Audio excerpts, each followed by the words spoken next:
Welcome back to the Deep Dive. Today is Monday, February 2nd, 2026. And wow, I mean, if you've been following the news cycles at all or just looking at your own, career trajectory lately, you know exactly why that date matters. It really matters. We are right in the thick of it. We are. We're living through the timeline we have been obsessing over on this show for months. It's not theory anymore. No, not at all. It feels like we've been talking about this transition forever, doesn't it? But we're really only a few years into the specific timeline that Reed Multiplex laid out. We are deep, deep in what he calls the Abundance Interregnum. Exactly. And that brings us to today. We're tackling part 9 of the You Have 5,000 Days series. The title is The Artisan's Awakening. And I have to admit, right off the bat, when I first saw that title pop up in my feed, I felt a little, resistant. Resistant? That's interesting. Why? What was the pushback for you? Well, just think about the journey we've been on. Look at the last few deep dives we've done on this series. We went through the de-skilling.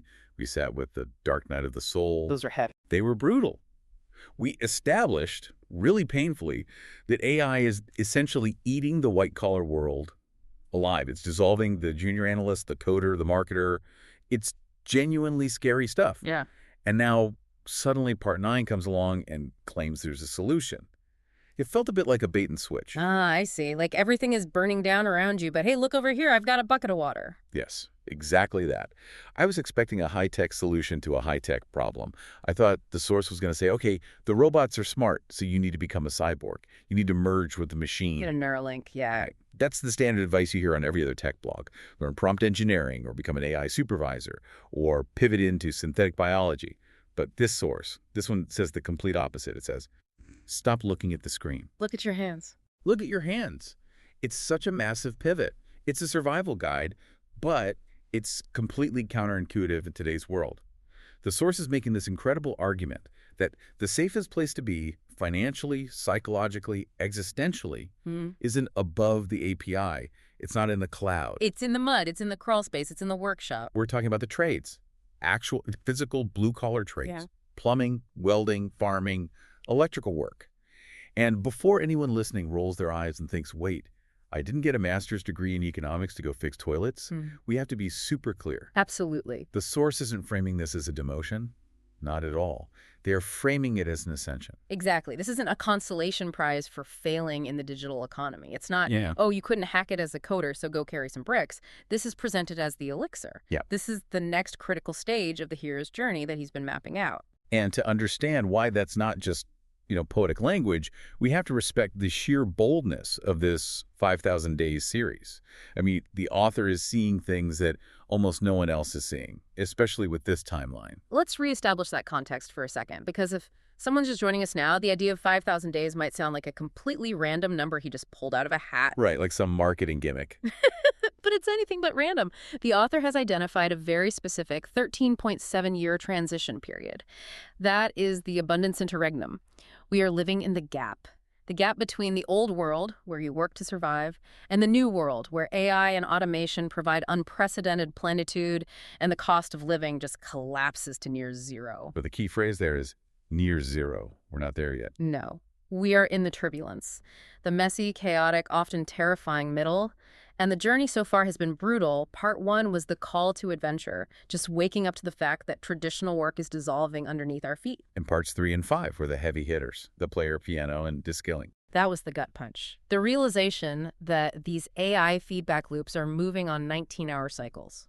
I still can't get my head around that. 19 hours. It's impossible for a human to compete. If you're trying to re-skill in the digital realm, you go take a course on the new hot coding language or some new software, by the time you finish the 6-week course, the AI has already mastered it, integrated it, and made your new skill obsolete. You can't outrun a 19-hour feedback loop with a human brain. It's just not possible. Which led us directly to part 6, the dark night of the soul, that deep existential dread, the if I don't type into a spreadsheet, who even am I moment. Yeah, that one hit home for a lot of people. Yeah. And then part 8, saving your wisdom, was about trying to preserve human knowledge in the face of all this. But part 9, this artisan's awakening, it really is the turning point. It is. We are finally moving from lamenting the loss of the desk job to actively celebrating a reskilling into the physical world. So we're done mourning the spreadsheet? Is that what you're saying? We are done mourning the spreadsheet. We are picking up a wrench. Okay, I'm ready. Let's get into section 1. the blue-collar renaissance and the hero's departure. The source uses this fantastic metaphor of crossing the threshold. It's classic Joseph Campbell, the hero's journey. The hero has to leave the ordinary world to find his power, and in our case, the ordinary world is, well, it's the modern office. Fluorescent lights, endless Zoom calls, Slack notifications pinging you at 10 o'clock at night. The algorithmic drudgery, which, let's be honest, feels less like an ordinary world and more like a trap these days. It absolutely is a trap because of the villain we identified back in Part 5, de-skilling. The source really hammers this home again. AI is systematically destroying the value of data entry, of coding, of mid-level analysis. If your job involves sitting at a screen and processing abstract information, you are in the blast zone. There's no way around it.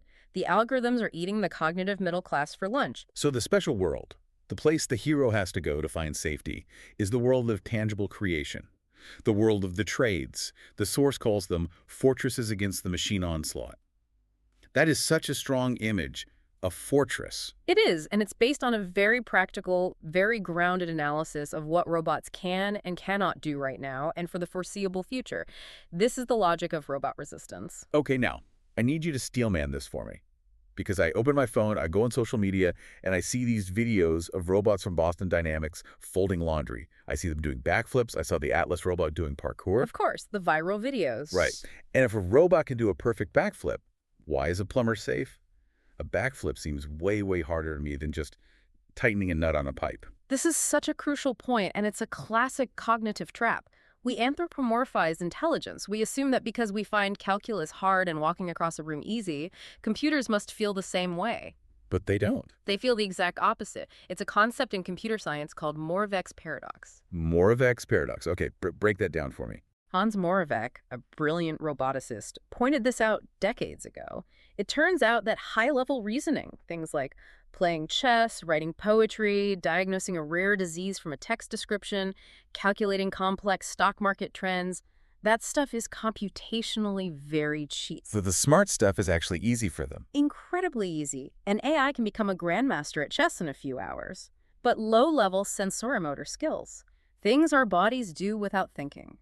Walking across a cluttered room without tripping, feeling a bolt to know if it's cross-threaded, perceiving the subtle difference between a shadow and a damp spot on a wall. That's the hard stuff. That requires a staggering, almost unbelievable amount of computational power. It's the easy stuff for us that's hard for them. So that backflipping robot. That robot is almost always in a highly controlled environment. It's a lab. The floor is perfectly flat, the lighting is perfect, the variables are limited. Now contrast that with the real-world environment of, say, a plumber. Okay. A damp, musty basement in a 1920s Victorian house. Exactly. Let's really visualize that. You, a human plumber, walk in. It's dark. There are cobwebs everywhere. The pipes aren't standard PVC you buy at Home Depot. They're cast iron that has settled and warped over 80 years. They're not where the blueprints say they should be. The blueprints are a work of fiction at this point. There's a leak, but you can't see it. You have to smell the dampness or feel the humidity change on your skin as you move around. You have to move a precarious pile of old boxes your client stored down there without knocking them over. And the robot in that scenario, what does it do? The robot is fighting entropy. The real world is pure, unadulterated chaos. To a robot, that basement is a data overload of noise. It tries to grasp a pipe, but the pipe is slippery with slime and condensation. The robot's sensors slip, it doesn't have that human touch, so it applies too much torque and cracks the brittle old iron. Game over. Game over. You've just flooded the basement. The messiness of reality is actually our armor. It's our protection. That's the fortress the source is talking about. The more chaotic, the more dirty, the more non-standard the environment is, the safer the job is from automation. Precisely. Robots love order. They love the sterile, predictable world of the factory floor. They love spreadsheets. They hate rust. They hate mud. They hate what the source calls gravity's whims. And there's an economic argument here too, right? It's not just, can they technically do it? It's, is it even worth building a robot to do it? Exactly. This is the scaling problem. Could we, with enough money and time, build a bespoke robot to go in and fix that one specific Victorian toilet? Maybe. But it would cost millions of dollars in R&D. And it wouldn't work on the toilet in the house next door. Because that one has a completely different problem in a slightly different, equally chaotic environment. Scaling specialized robots for every single nook and cranny of society is just ridiculously, prohibitively expensive. So while the white-collar world is crumbling because software scales instantly and for free, the physical world has this built-in friction, this economic and physical barrier that protects us. Correct. And that's why the source argues that while these white-collar domains are crumbling right now as we speak, these trade jobs are safe for another 10, 20, or even 30 years. 30 years. That is a massive bridge. If we're talking about a 5,000-day transition, which is roughly 14 years, a 30-year window is more than enough time to ride out the entire storm. It is. It buys you safety through the whole interregnum. You don't just survive, you thrive. Because you are doing the one thing the machines can't touch. You become indispensable. Okay, so this isn't just about survival. It's a genuine strategic pivot.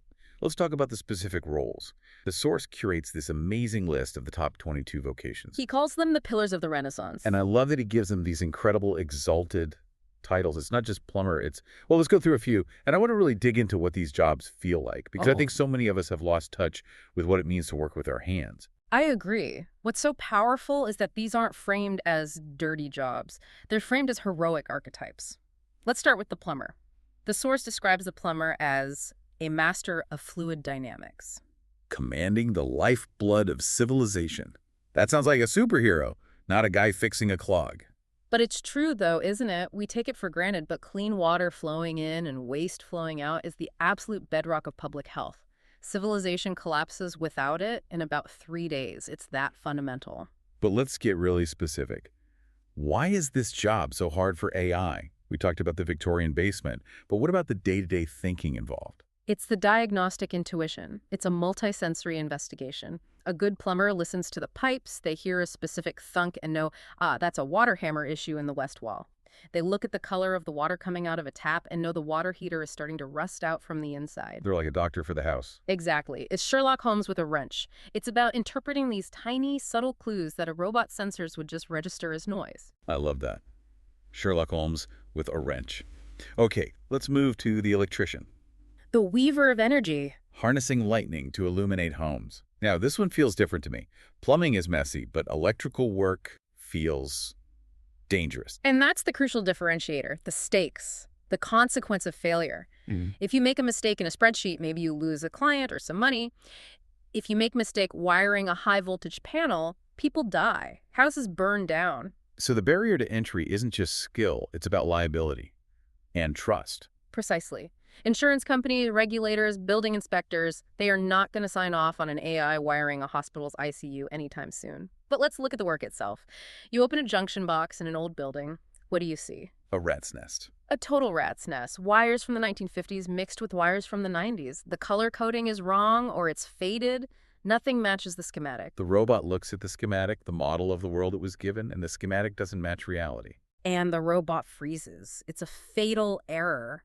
But the human electrician uses what the source calls kinesthetic intelligence.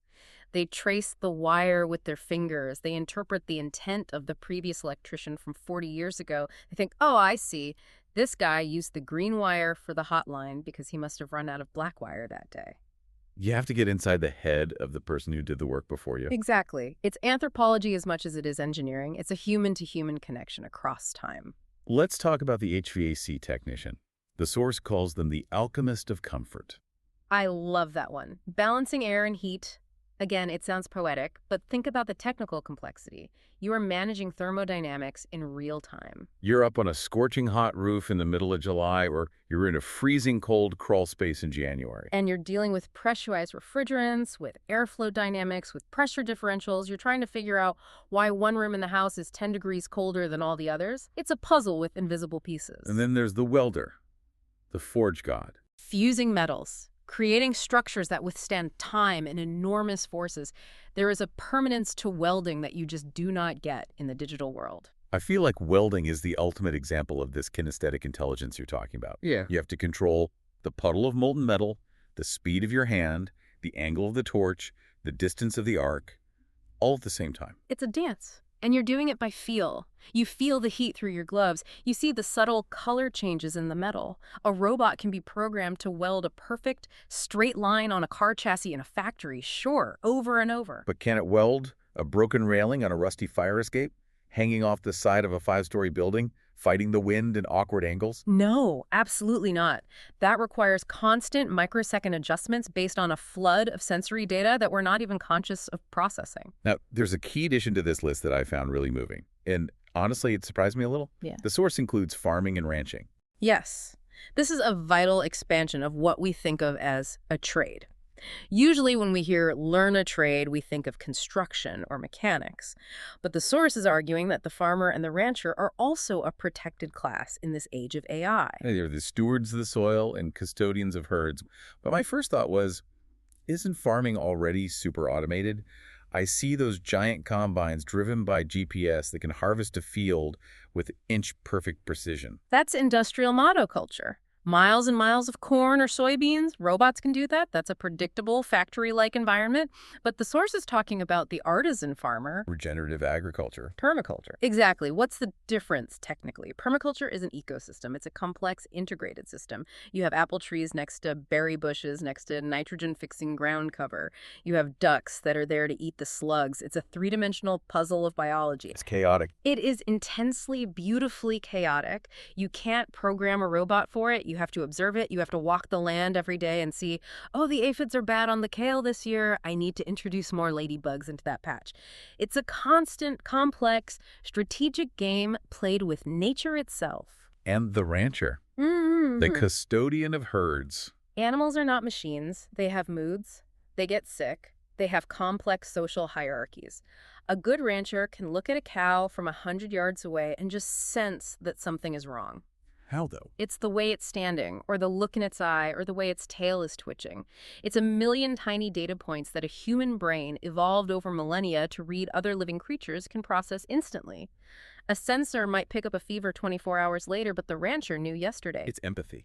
It is empathy as a technical skill. An algorithm can simulate empathy, but it cannot feel the herd. That connection to life cycles, is something purely biological. So we have this incredible list of 22 vocations. We have the alchemists, the guardians, the stewards, and the common thread running through all of them is this kinesthetic intelligence. It's about being in the world, really truly in it. It's about being corporeal. It's about having a body. We have neglected the body in favor of the brain for so long in our economy. The artisan's awakening is really the body striking back. It's the body saying, hey, remember me, I am useful. I can do things the mind alone cannot. This leads us perfectly into section 3. The psychology of craft. Because the source isn't just saying, do this for the money. It's saying, do this for your sanity. This is where we connect all the way back to part 6, the dark night of the soul. The crisis so many people are feeling right now, that deep unease, is alienation. Alienation. That's a heavy word, but it feels right. It is, but it's accurate. In digital work, your output just vanishes into the ether. You spend all day crafting the perfect email, you hit send, and it's gone. You write a brilliant piece of code. It runs in the background on a server in Virginia that you will never see. You don't see the fruit of your labor. I feel that so deeply. You close your laptop at the end of the day, and nothing in your physical environment has changed at all. The room looks exactly the same. You're just tired. Yeah. And empty. Exactly. That profound disconnect between effort and tangible result creates a gnawing existential anxiety. The source argues that physical work cures this dread because it offers tangible proof of existence. Tangible proof of existence. I like that. When a welder finishes a seam, that seam is there. It is solid metal. It will hold weight for 50 years. You can run your hand over it and feel the texture. When a carpenter builds a table, that table exists in space. It takes up room. It has weight. The feedback loop is immediate and physical. It's not a like on a post. It's a thing in the world that says, I was here, I did this, I changed the world, even in this one small way. Exactly. It proves you have agency. It proves you matter. And psychologically, that kind of visible achievement bolsters mental health in a way that a performance review never, ever can. And there's the mindfulness aspect, too. The source talks about getting into flow states. Yes. Hands-on work forces you to be in the present moment. If you are soldering a copper pipe, you cannot be doom-scrolling in your head or worrying about your mortgage. You have to be right there, watching the heat, watching the metal flow. Your entire focus is on that single point in space and time. If your mind wanders during a Zoom call, you miss a slide. If your mind wanders while you're using a table saw, you lose a thumb. Chuckles. Exactly. And that danger, or at least that requirement for total focus, actually quiets the noise in your brain. It's an enforced mindfulness. It stops the anxiety loops. It grounds the worker in physical reality. It's an active meditation. So in a way, the trade isn't just a job, it's a therapy. It's a practice, like Yeah. yoga or martial arts. It's a way of being. There's also the social value. We've talked so much about how lonely and isolating remote work can be. The source describes the artisan as a community hero. This is such a beautiful and important point. Think about the HVAC technician who shows up and restores the heat in a family's home on the coldest night of the year. You are literally saving the day for them. You are. You walk into someone's home, they're in real distress, their kids are cold, and you use your skills, your knowledge, to fix their immediate physical problem. The gratitude you receive is real. The connection is face-to-face. Or the local farmer at the market who feeds the neighborhood. Right. It creates a powerful sense of belonging. You are woven into the physical fabric of your community. You aren't some ghost living in the cloud. You are a neighbor who helps other neighbors. That's a deep human need that has been stripped away. So we have the financial safety, we have the psychological grounding, and we have the community connection. It sounds perfect. Okay, I have to play the skeptic again. Please do. The source is honest. It doesn't say this fortress lasts forever. We talked about the timeline. 30 years, maybe? No, and that's the integrity of the 5,000 Days series. It never sugarcoats. It acknowledges the inevitable. This brings us to section 4, the long game. Because eventually, the robots will catch up, won't they? The source admits. Eventually, yes. Sometime in the late 2030s, we will likely have swarms of dexterous, adaptable bots that can master chaos.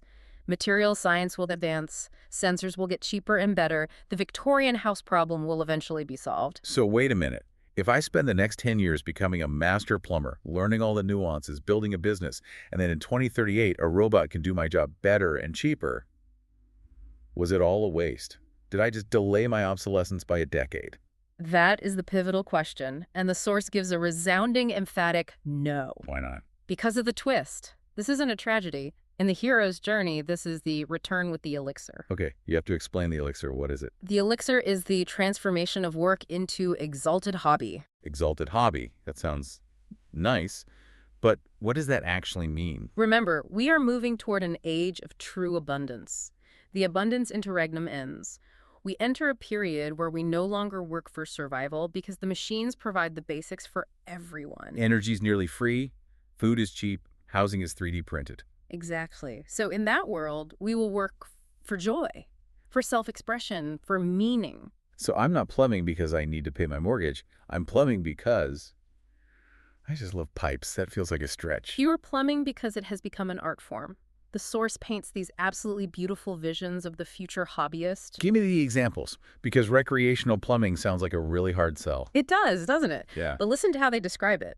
Plumbing becomes aquatic artistry. You aren't fixing clogs anymore. The nanobots do the sewage. You are designing beautiful, sustainable eco-fountains for public parks. You are creating interactive water features for private homes. You are mastering the flow of water for beauty and tranquility. Okay, I have to admit, that's actually really cool. And electricians become inventors of custom light installations. They aren't just wiring outlets. They are using their deep knowledge of energy to create art. They are lighting up cities in new ways we can't even imagine. And welders become sculptors. Making massive kinetic art. The forge god becomes a true artist. In 2040, a human welder isn't welding a structural I-beam for a warehouse. A robot does that perfectly every time. The human welder is creating a gate for a garden that is a masterpiece of intricate design. And the farmers and ranchers, what happens to them? This is perhaps the most profound transformation of all. They become regenerative homesteaders. They aren't worried about yield efficiency for the global market. The giant robot farms handle that. Yeah. The human farmers are biohackers and artists. They are experimenting with heirloom crops purely for flavor, not for durability or transportability. They're growing the tomato that actually tastes like a tomato. Exactly. The one that bruises if you look at it wrong, but tastes like heaven. That's a human luxury in a world of perfect, tasteless, machine-grown food. And ranchers focus on conservation breeding of rare animals and on animal companionship. So the idea is you learn the trade now to survive the chaotic transition. But in doing so, you are also saving the human touch for the coming era of machine perfection. You become the master of two worlds. That's the final stage of the hero's journey.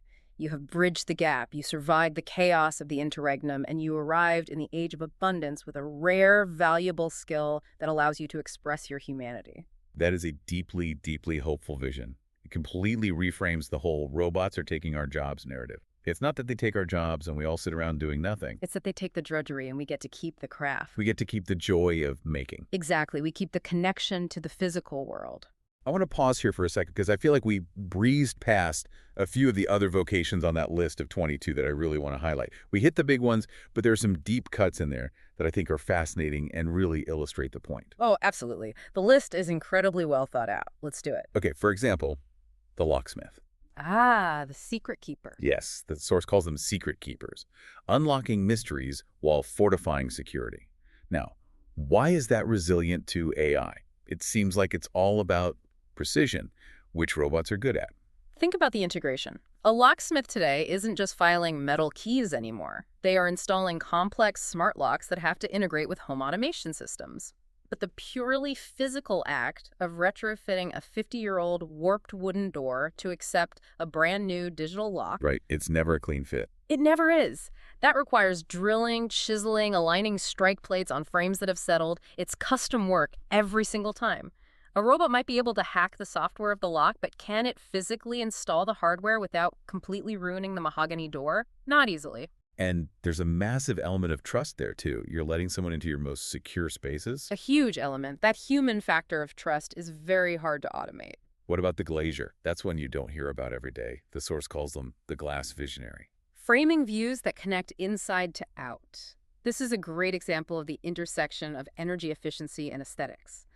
As we move toward a greener world, which is a huge part of the background of the 5,000 Days series, retrofitting old buildings with new energy-efficient glass is a massive, massive job. And glass is heavy, awkward, and incredibly fragile. Extremely. Imagine handling a 10-foot by 6-foot pane of triple glazed glass on a windy construction site 30 stories up in a city.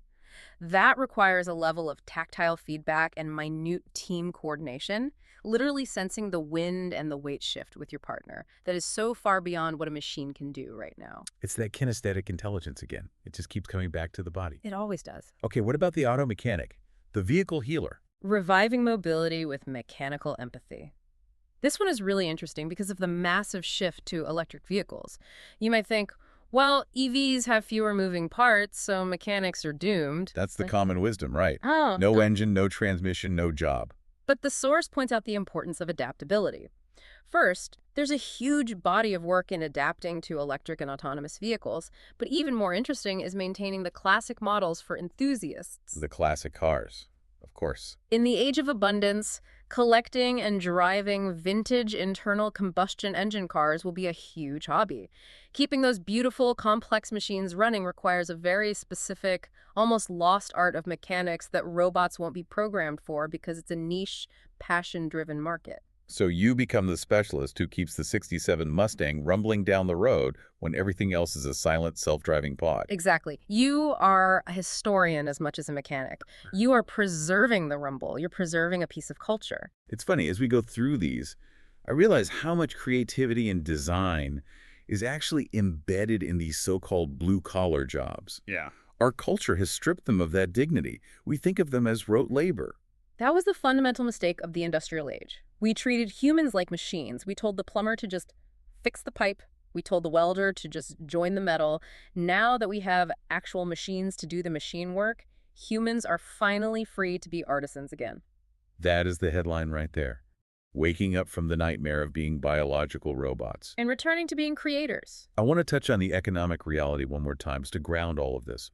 Because while the exalted hobby future is beautiful, our listeners have bills to pay today in February 2026. The source talks about salaries. It does. It notes that median salaries often eclipse $50,000 to $80,000 annually, and that's for journeymen. Master tradespeople can earn significantly more. Which, in 2026 dollars, is a very solid living. But the entrepreneurship angle is key. Boundless horizons, as the source says. Starting your own contracting firm. Specializing in high-demand areas like eco-friendly installations or smart home integration. Because when you have a trade, you own your own means of production. You are your own asset. You have power. You do. Think about it. If you get laid off from a corporate job, you lose your access to the company's data, their proprietary software, their client lists. You're left with nothing. If you're a plumber and you get fired, you pick up your tool bag and you walk down the street to the next house that needs help, you still have your power. That is true. Anti-fragility. It is. You're robust to shocks. You're not fragile. And in the Abundance Interregnum, shocks are the only guarantee. Turbulence is the new normal. You want to be a sturdy boat in that storm, not a delicate house of cards. So the message of part 9 is crystal clear. Don't be a house of cards. Be a fortress, be a forge, be a garden. Be an artisan. Okay, let's pull it all together. What does this mean for you, the listener, right now, today, in 2026? It means you have a fundamental choice to make. You can cling to the old world of the desk job, which is actively crumbling. You can keep refreshing your email, hoping the layoffs don't hit your department next. Or you can accept the call to adventure and get your hands dirty. The source is telling us, in no uncertain terms, that craft work is the elixir. It's the thing that stalls the loss of a job right now, but ultimately, it's the thing that lets your job become your art. And you have to remember the timeline. We are living through this specific 13.7-year transition right now. The clock is ticking on those 5,000 days. This isn't a problem for the next generation, it's for us. I want to leave everyone with a final provocative thought, something to really chew on from all this. We talked about abundance, about a future where money is no object. Right. The post-scarcity world. So, ask yourself this question and be really honest. If money were truly no object, if your housing, your food, your healthcare were all guaranteed, which of these trades would you choose to do purely for the satisfaction of the act itself? Would you want to work with wood, with metal, with soil, with water, with energy? That answer, whatever pops into your head right now, that might just be your lifeboat today. And your joy tomorrow. We really want to hear from you on this one. Are you making this shift? Have you already traded the keyboard for a hammer? Go to the forum at readmultiplex.com. Share your own hero's journey into the trades. We'll be there reading every one of them. This has been The Deep Dive. Thanks for listening. Keep building. See you in the future.